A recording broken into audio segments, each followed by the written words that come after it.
Have you ever been sitting at dinner and someone, maybe your parents, maybe your super opinionated friend, starts talking about something called bracket creep, and you're sitting there nodding, secretly wondering, is that a person, a place, a thing, or maybe a new Netflix show that you've missed out on? Once upon a time, that was me until I looked into it.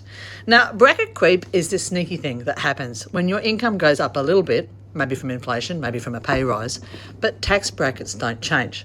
So that even though you're not actually richer, you get pushed up into a higher tax bracket. And that means that you end up paying more tax. No new laws, no new big announcement, just more tax. Here's why it matters. Australia relies really heavily on personal income tax. Over half of the government's money that it gets and spends on things that we need and want comes from income tax. Tax rates for income earners are one of the 4 highest in the world. If nothing changes, that's only going to get worse. Wages are expected to grow at 3.7% a year, but income tax revenue is actually growing at 4.6%.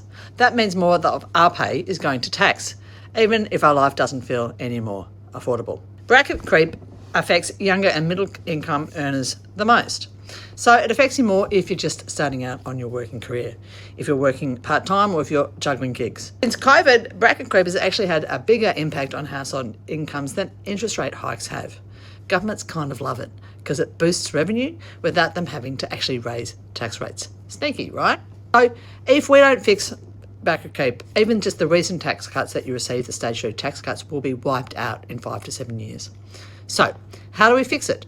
Back in March, I and other independents called on the government to start indexing tax brackets to inflation or by a set amount every year. That would mean an automatic adjustment so that they rise as your wages rise.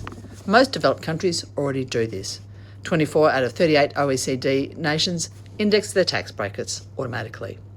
Indexation will actually encourage more people to join the workforce. It will support education and skill building, and it will make tax fairer for part-time, gig and entry-level workers. So next time someone drops that bracket creep at dinner, you'll know what's up, and you'll be the one explaining it and saying that the government needs to do something about it.